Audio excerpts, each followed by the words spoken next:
சனிக்கிழமை நாளானாவே இங்கெல்லாம் எப்போவுமே வீட்டில் பச்சை பயிறு கொள்ளு தாங்க போட்டு கடைவோம். இன்றைக்கி பாருங்கள் சனிக்கிழமை கொஞ்ச நேரத்துக்கு முன்னாடி அரை மணி நேரத்துக்கு முன்னாடியே பச்சை பயிறு ஊற வச்சுட்டு வெங்காயம் மிளகாய் தொளிக்கிறதுக்குள்ளே பச்சை பயிறு குக்கரில் போட்டு விசில் விட்டுறலான்ட்டு ஊற வச்ச பச்சை பயிறு 5-6 பச்சை மிளகாய் நம்ம காரத்துக்கு தகுந்த மாதிரி வர மிளகாய் பூண்டு ஒரு சின்ன தக்காளியும் போட்டு மஞ்சத்தூளும் போட்டு குக்கர் மூடி விட்டுங்க. ஒரு 4-5 விசில் விட்டோம்னா நல்லா பருப்பு வெந்து போயிருங்க.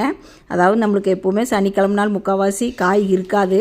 காய் இல்லாத நேரத்தில் நம்ம பச்சை பயிரோ கொள்ளோ இந்த மாதிரி செஞ்சிட்டோம்னா வேலை சீக்கிரமாக முடியுங்க. 10 நிமிஷம்தான்.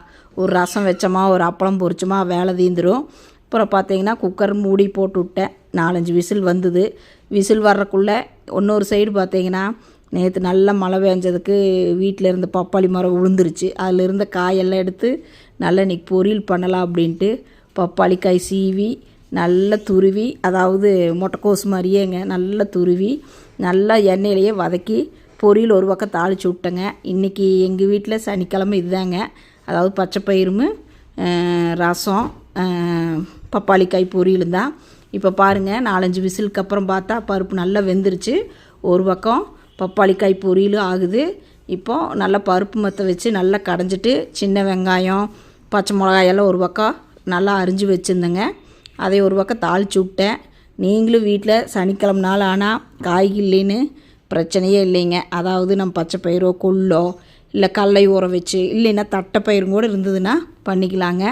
ஒரு கல்லெண்ணெய் ஊற்றி 2 கடுகு சின்ன வெங்காயம் கருவேப்பிலை 2 சீரகம் 2 வரமல்லி இடித்து போட்டோம்னா நல்லா இருக்குங்க. வாசம் சாப்பிட்றதுக்கு நல்லாயிருக்கும். நல்ல சுட சுட சாப்பாடோட நெய் ஊற்றி சாப்பிட்டோம்னா சூப்பராக இருக்கும். பச்சை பயிறு கடைஞ்சோம்னாவே வீட்டில் எப்போவுமே நெய் இருந்துகிட்டே இருக்கும். அதாவது குழந்தைங்க பசங்க எல்லாத்துக்குமே பெரியவங்க எல்லாத்துக்குமே நெய் ஊற்றி சாப்பிட்டோம்னா ரசமே அன்றைக்கி ஊற்ற மாட்டாங்க. பச்சை பயிறு நெய்யுமே ஊற்றி சாப்பிட்ருப்பாங்க. அந்தளவுக்கு டேஸ்ட்டாக இருக்கும். வாரத்தில் ஒரு நாள் நம்ம பச்சை பயிறு இந்த மாதிரியெல்லாம் சேர்த்திக்கணும். இது உடம்புக்கு ரொம்பவே நல்லது. நம்மளுக்கு வேலையும் ஈஸிங்க. காய் இல்லைன்னு பிரச்சனையே இல்லை. வெங்காயம் தக்காளி மட்டும் இருந்தால் போதும். பார்த்தீங்கன்னா இப்போ பச்சை பயிறு ரெடி ஆயிடுச்சு. இன்னொரு பக்கம் பொரியலும் ரெடி ஆயிடுச்சு. இன்றைக்கி மத்தியானம் சுட சுட சாப்பாடோட இன்றைக்கி பச்சை பயிரும் பப்பாளி காய் பொரியல் தாங்க. உங்கள் வீட்டில் சனிக்கிழமை நாளானா காய் வச்சு சாம்பார் போடுவீங்களா? சாம்பார் வைப்பீங்களா? இல்லை பருப்பு ரசம் ஏதோ அந்த மாதிரி பண்ணுவீங்களா? இல்லை வெரைட்டி ரைஸ் பண்ணுவீங்களா? என்னன்னு கமெண்ட் பண்ணுங்கள்.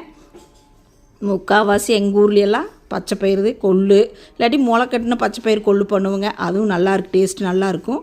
இன்றைக்கி எங்கள் வீட்டில் இந்த பச்சை பயிறு